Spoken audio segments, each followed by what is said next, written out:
जल नामक जो चैप्टर है क्लास 11 का, इसका हम लोग 3 पार्ट में पढ़ने का सोचे थे, जिसमें हम लोग उच्चावच को पढ़े थे और तापमान को पढ़े थे। आज हम लोग लवणता को पढ़ेंगे, समझे? लवणता नामक चैप्टर हम लोग आज पढ़ेंगे।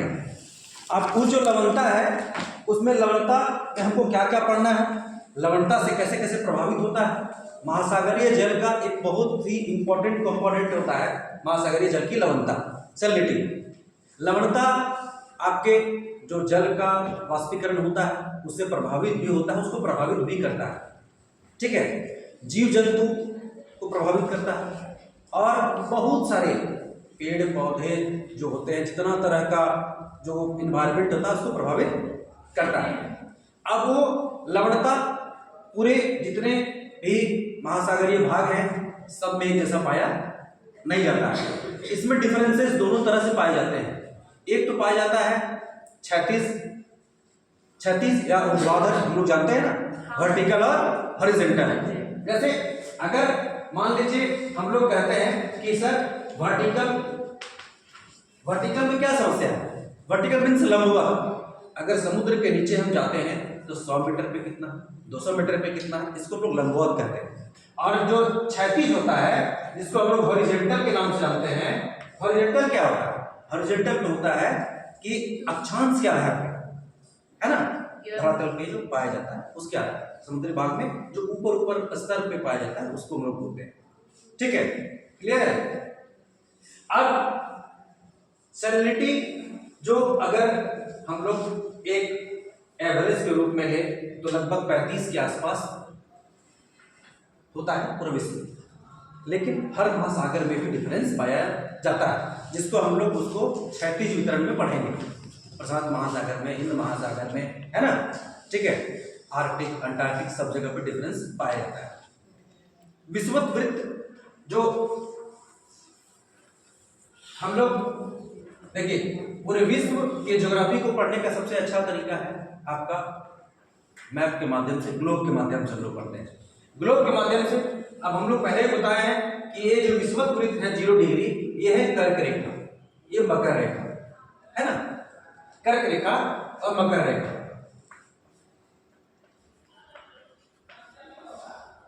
चूंकि सूर्य का रोशनी तो सबसे ज्यादा पड़ता है विषुवत वृत्त में, लेकिन सबसे ज्यादा सैलिनिटी यहाँ नहीं पाया जाता है।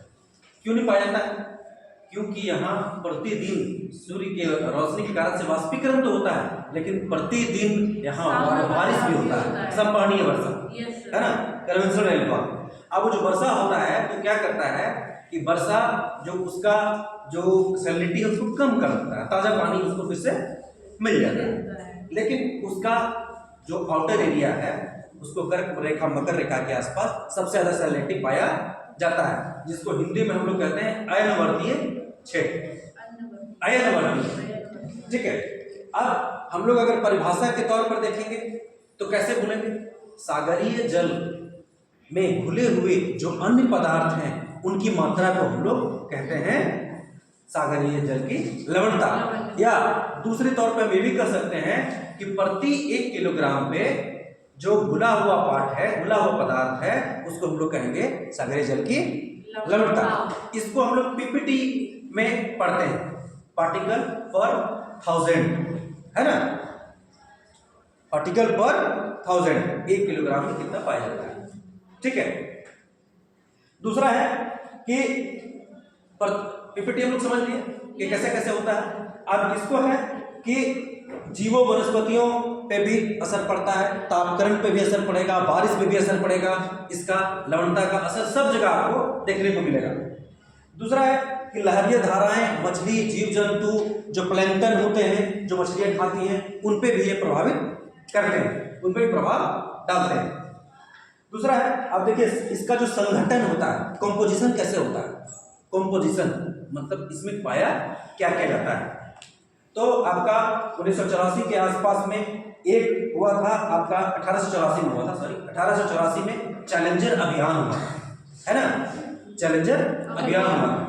उस चैलेंजर अभियान में डिटमार महोदय हैं जो ज्योग्राफर थे, वो बोले कि मुख्यतः 27 प्रकार के जो लवण हैं वो पाए जाते हैं। कितने प्रकार के? 27 प्रकार के। उस 27 प्रकार में से 7 को सबसे प्रमुख रूप से महत्व देते हैं। वो कहते हैं कि 7 जो है वो सबसे प्रमुख है, जिनका कंपोजिशन सबसे ज्यादा है, संगठन सबसे ज्यादा है। उसमें से 7 में से सोडियम क्लोराइड, मैग्नीशियम क्लोराइड और मैग्नीशियम सल्फेट है ना, वो सबसे ज्यादा मात्रा में समुद्री जल में घुला हुआ।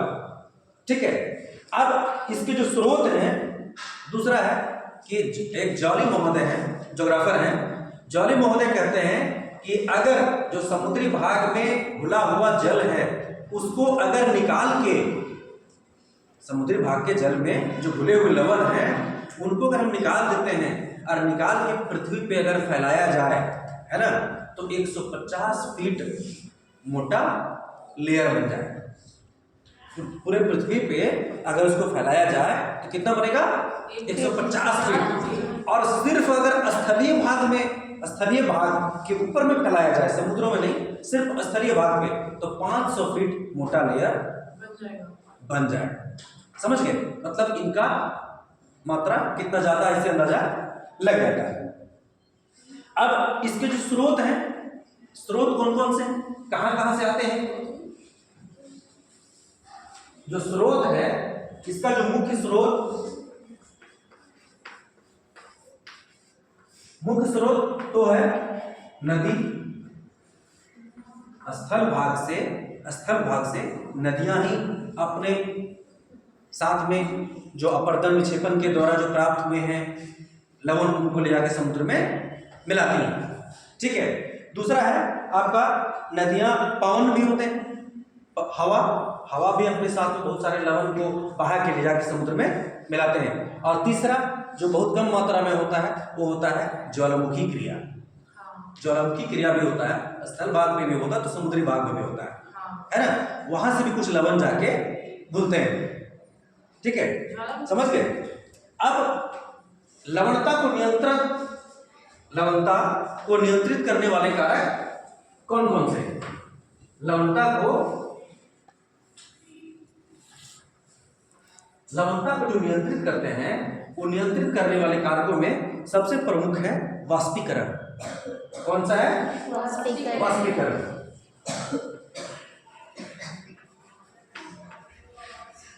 जैसे कि एक एग्जांपल देते हैं, जिस जगह पे वाष्पीकरण ज्यादा होगा, है ना, वहां लवणता भी ज्यादा पाया जाए। समझे? अब ये और भी बहुत सारे कारक हैं जिन पे डिपेंड करता है, और भी बहुत सारे कारक हैं जिन पे डिपेंड करेगा। जैसे कि अब वाष्पीकरण तो हो जा रहा है, लेकिन वर्षा भी हो जा रहा है, ताजा पानी भी मिल जा रहा है, तो वहां उतना ज्यादा प्रभाव नहीं पड़ेगा। लेकिन अगर वर्षण से ज्यादा अगर वाष्पीकरण है तो वहां लवणता ज्यादा पाया जाएगा। दूसरा है कोई नदी का स्रोत ना हो। समझे? जैसे कोई नया जो साफ वाटर होता है, पीने योग्य जो वाटर होता है, वो वहां ना मिलता, समझे, नहीं मिलेगा, इसमें भी लवणता बढ़ेगा। ठीक है ना? लेकिन जहां नदी वाष्पीकरण खूब है लेकिन नया पानी उसको मिल जा रहा है, साफ पानी मिल जा रहा है नदी का, तो वहां क्या होगा? लवणता कम होगा। जैसे कि अगर कहीं अगल बगल में ग्लेशियर्स है, बर्फ है, वो पिघल जा रहे हैं, तो वहां भी लवणता कम पाएगा। समझे? तो वाष्पीकरण एक सबसे बड़ा कारण होता है। दूसरा होता है अब वाष्पीकरण पहले बताया कि लवणता बढ़ेगा तो वाष्पीकरण ऑटोमेटिक बढ़ जाएगा। दूसरा है कि लवणता पहले भी बताया कर्क और मकर रेखा के आसपास ज्यादा पाया जाएगा, विषुवत रेखा पे ज्यादा नहीं पाया जाएगा, क्योंकि वहां पर डे सामान्य वर्षा हो रही है, विषुवत वृत्त के पास इसलिए कम पाया जाएगा। दूसरा है वर्षा द्वारा जल की आपूर्ति। वर्षा द्वारा जल की आपूर्ति, अभी पहले बता रहे थे कि वर्षा, वाष्पीकरण तो हो रहा है लेकिन उससे ज्यादा वहां वर्षा हो जा रहा है, तो क्या उतना ज्यादा लवणता पाया जाएगा? नहीं, लवणता कम पाया जाएगा। लेकिन अगर वर्षा कम हो, वाष्पीकरण ज्यादा पाया जाएगा। जिसका एग्जांपल अभी हम लोग देखे कि विषुवत वृत्त पे वाष्पीकरण तो खूब हो रहा है लेकिन वर्षा भी पर डे हो जा रहा है ना, इसी कारण से लवणता वहां कम पाया जाएगा। दूसरा, नदी द्वारा जल का आगमन। थोड़ा देर पहले हम बता रहे थे नदी के द्वारा अगर फ्रेश वाटर मिल जा रहा है, जैसे अगर हिंद महासागर का हम अध्ययन करेंगे तो हिंद महासागर को हम दो सागर में बांट के पढ़ते हैं, अरब सागर और बंगाल की खाड़ी। तो बंगाल की खाड़ी में गंगा, ब्रह्मपुत्र जैसे बड़े बड़े नदियां आने के कारण से अरब सागर के मुकाबले में आपको वहां थोड़ा सा लवणता कम पाया जाएगा, तुलनात्मक दृष्टिकोण से वहां लवणता कम पाया जाएगा। समझे? अब लवणता को प्रभावित करने वाले और जो इंपॉर्टेंट कारक हैं वो है आपके वायु दाब और वायु का दिशा। अब मान लो वायु अगर अपने साथ में बहुत सारा जल को भी इधर उधर करता है और समुद्री जो भाग से धूल लवण के भाग भी समुद्र में मिलाता है। जैसे कि पछुआ पवने हैं, वो पवने क्या करेंगे, अपने साथ में हवाओं को पूर्व दिशा से पश्चिम दिशा की ओर ले जाएंगे। अब वो क्या करेंगे, पश्चिम में जाके लवणता बढ़ा देंगे, पूर्व में फ्रेश वाटर नीचे से आएगा तो लवणता वहां कम हो जाएगा। ये सब कारण है, पछुआ पवने बता दिए। दूसरा है कि सागरीय गतियां, सागरीय धाराएं, महासागरीय धाराएं जो होती हैं, जैसे कि हम लोग पहले बताए कि इधर से जो उत्तर की ओर और दक्षिण की ओर जाएगा वो अपने साथ में लवणता भरा हुआ वाटर लेके जाएगा। जैसे एक गल्फ स्ट्रीम नाम का जो गर्म जल धारा है जिसको हम लोग पढ़े थे, जो ब्रिटेन के आपके पश्चिम की ओर नॉर्थ सी में से गुजरता है, तो उत्तरी सागर में चूंकि वहां बर्फ के द्वारा फ्रेश वाटर आता है, लेकिन ये क्या करता है कि इधर से जाके वहां का लवणता बढ़ा देता है। महासागरीय धाराएं भी इनको प्रभावित करती हैं। ठीक है, अब अगर हम लोग देखें, जैसे उष्ट महोदय एक ज्योग्राफर थे, वही बात बताएं, वर्षा, वाष्पीकरण और मिश्रण, है ना, ये तीनों ही प्रभावित करते हैं वाष्पीकरण, लवणता की मात्रा को। वितरण को अगर हम देखें तो विश्व में 35 पीपीटी के लगभग आपका पाया जाता है लवणता, है ना, एक एवरेज 35 पीपीटी पार्टिकल पर 1000 जिसको हम लोग पढ़ते हैं। अब वितरण में हम लोग दो तरीका से पढ़ने का सोचे, एक क्षैतिज वितरण, एक लंबवत। अगर क्षैतिज वितरण को हम लोग देखते हैं, है ना, क्षैतिज वितरण को देखते हैं, क्षैतिज वितरण में हम लोग देखते हैं तो हम लोग इसको दो तरीका से पढ़ सकते हैं। एक तो पढ़ सकते हैं अक्षांश के आधार पे, कि अक्षांश के आधार पे 10 डिग्री पे कितना है, 20 डिग्री पे कितना है, 40 डिग्री पे कितना है। और दूसरा पढ़ सकते हैं हम लोग महासागरों के आधार पे, प्रशांत महासागर में कितना है, हिंद महासागर में कितना है, अटलांटिक महासागर में कितना है। समझे, है ना। अब अक्षांश के आधार पे हम लोग पहले पढ़े कि यहाँ चूंकि वाष्पीकरण ज्यादा हो रहा है लेकिन वर्षा भी ज्यादा हो रहा है, इसलिए कम है। इससे कर्क रेखा के आसपास, मकर रेखा के आसपास आपको लवणता ज्यादा पाया जाएगा, लेकिन उससे अगर उत्तर और दक्षिण की ओर जाते हैं तो हमको लवणता कम पाया जाएगा। समझे, क्योंकि बर्फीले क्षेत्र में अस्थिर हवाएं हैं, प्रति चक्रवातीय स्थिति है, चक्रवात में लवणता बढ़ जाएगा, लेकिन प्रति चक्रवात में वैसा नहीं होगा। प्रति चक्रवातीय स्थिति यहाँ उत्पन्न हो रही है तो यहाँ क्या होगी, लवणता कम होगी। समझे।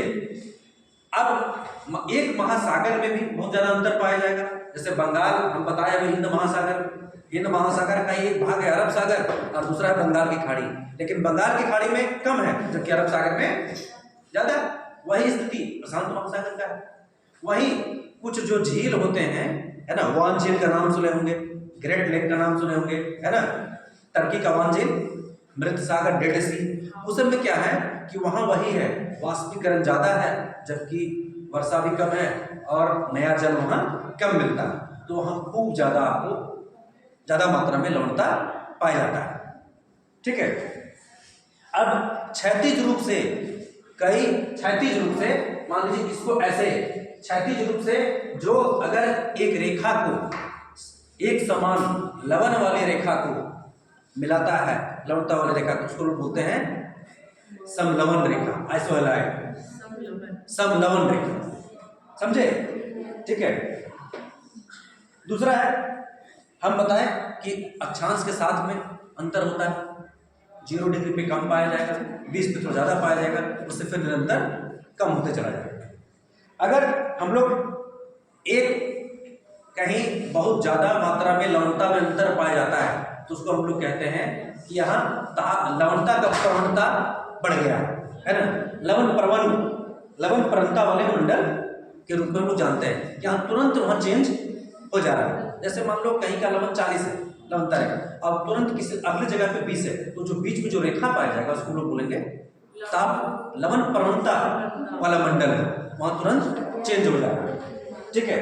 विश्व में सबसे ज्यादा वॉन झील टर्की का है ना, वॉन झील टर्की का है, वहाँ 330 पीपीटी पाया जाता है, जबकि पूरे विश्व में हम बताएं कि महासागरों में एवरेज 35 है, लेकिन वहाँ है कितना 330, तो बहुत ज़्यादा है ना।